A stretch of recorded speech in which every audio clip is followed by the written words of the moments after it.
Hello there, YouTube. It's time for another fabulous Kingdom Melody, and I know you are as excited, if not more excited, than I am. Okay, so today's Kingdom song is really weird. It did not get much play at the Kingdom Hall. It's another really short one, but with lots and lots of repetition and some truly insane lyrics. The Watchtower must have realized this because after its debut in the 1984 songbook, it was deleted in the next version, never to be seen again. This was song number 73 in the Brown songbook, and it's called Wisdom is with the Modest Ones. But as you will see, their wisdom is questionable. If we would walk with our one God, we need to show true modesty, appreciate how great God is, and how so very small are we. Wow. Okay. In the first line here, we see the idea of walking with God, which is a common reference in Christian music, not just the Jehovah's Witness kind. Although, I'm not really sure that I would want to go for a walk with someone like that. I guess it would depend where we were walking to and whether he was carrying a shovel. The difference here is the phrase, our one God. See, they believe there is only one God, so why do they need to say it like this? I mean, the way this is worded makes it seem like they're acknowledging the existence of other gods, but implies that only one of them is theirs. And surprisingly, this one God or multiple God themes is pretty common in Kingdom melodies. There are others that have this. And then we get to what is supposed to be the point of the song, the modesty part. Actually, as a side note, I think this song was only put in the songbook for those special needs talks. You know the ones, because every congregation had these. The special needs talks about either dress and grooming or showing off one's wealth. See, brothers were usually shamed for buying sports cars, and sisters were usually shamed for being attractive. And everybody knew exactly who was being shamed, even though they didn't actually mention names. How a brother on the platform giving the special needs talk would say something like, imagine you see a brother driving around in a red convertible Jaguar with cream leather seats, red stitching, brothers, playing a Bose audio system, wearing Ray-Ban sunglasses. Would you think that brother is putting the kingdom first?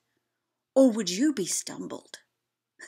And meanwhile, the brother who has just been painstakingly described is either red-faced and huffing or sinking down in his seat and trying to disappear. And then they would have the congregation attempt to sing this song after that. Yeah. But anyway, what exactly is modesty? And note that they say true modesty here because they have their own definition for this word. And of course, their version is the true one, right? So Webster's dictionary defines modesty as the quality of not being too proud or confident about yourself or your abilities. Or, as a secondary definition, propriety in dress, speech, or conduct. Other sources describe modesty as behavior, manner, or appearance intended to avoid impropriety or indecency. And also, you might hear it defined in this way. Modesty, sometimes known as demureness, is a mode of dress and deportment which intends to avoid the encouraging of sexual attraction in others. Now, this definition is, of course, usually aimed at women, though lately, Tight Pants Toni Morris has made a spectacle of young men as well. Modesty, either in dress or in behavior, isn't necessarily a bad thing, unless it's used to beat people over the head with. But as usual, Jehovah's Witnesses take this to a rather strange extreme. They do allow pants, but not in the Kingdom Hall. And they do allow makeup and jewelry. Boy, did they ever. And they have some limited freedom in things like hairstyle. But even a hairstyle like mine, which I don't really think is that big of a deal, y'all, raises considerable sturm und drang in a room full of Jehovah's Witnesses.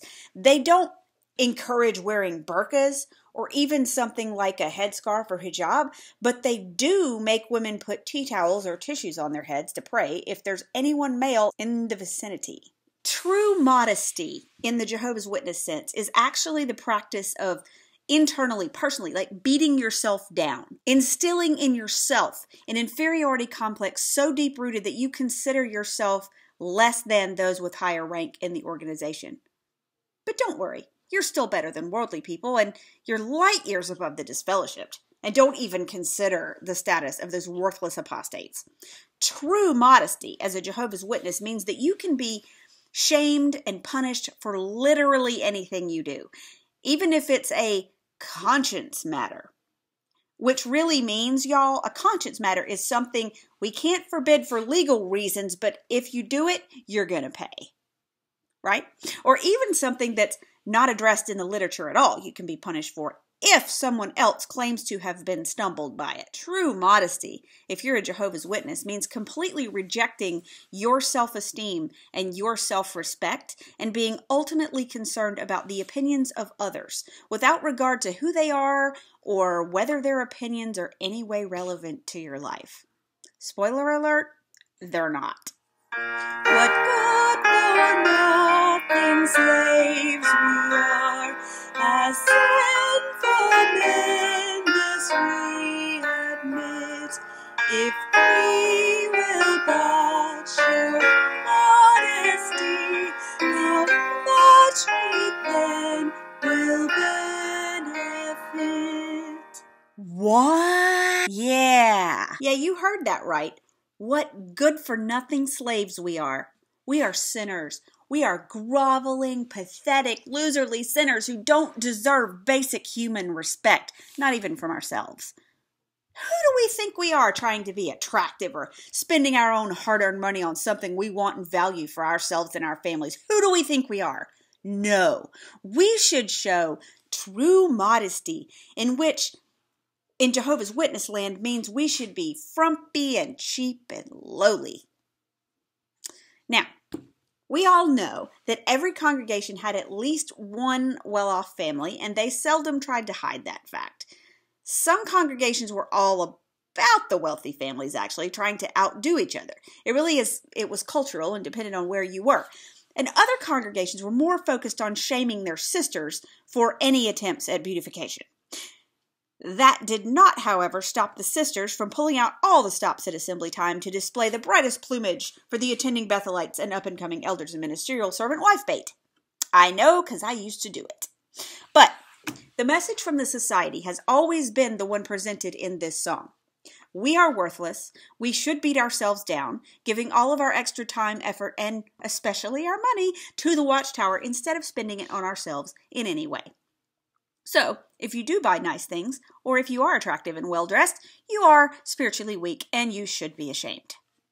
In case you haven't noticed, the core message of all this crap is that spiritually, you ain't shit and you should be ashamed. Conduct yourselves as lesser ones, so taught our Lord by word and deed. How exactly do you conduct yourself as a lesser one? Is there some sort of hierarchy that we don't know about, like who's greater and who's lesser? What does this even mean? What exactly does it entail? Who are these lesser ones? I mean, they're implying that some people are better than others, so who are these second-class people that we're supposed to be emulating? And who are the greater ones? Because if they're lower caste, then there got to be higher ones. So shouldn't we be emulating the better people rather than the worse ones? This doesn't make any sense.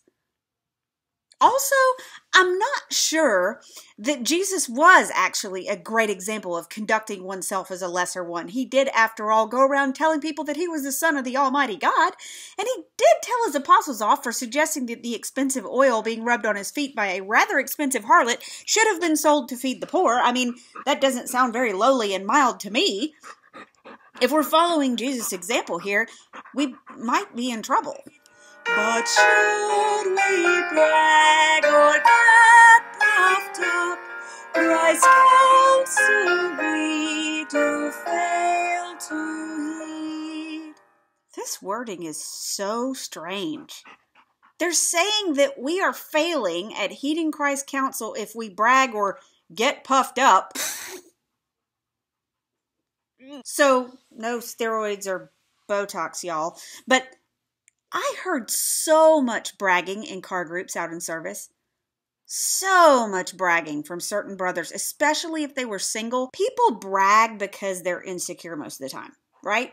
Because something is missing from their inner world, because they need approval from outside, because they want other people to see that they're worth something, and they don't know any other way of letting people know that they're good. It's kind of sad, actually. And then sometimes certain people will take any discussion of your accomplishments or things that you're proud of as bragging, because apparently people, especially women, for some reason, aren't supposed to be proud of themselves or their accomplishments, and if they are, they should be ashamed.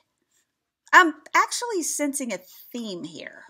With fear and trembling we should serve, because Jehovah God we love, to walk with Him in modesty shows wisdom that is from above.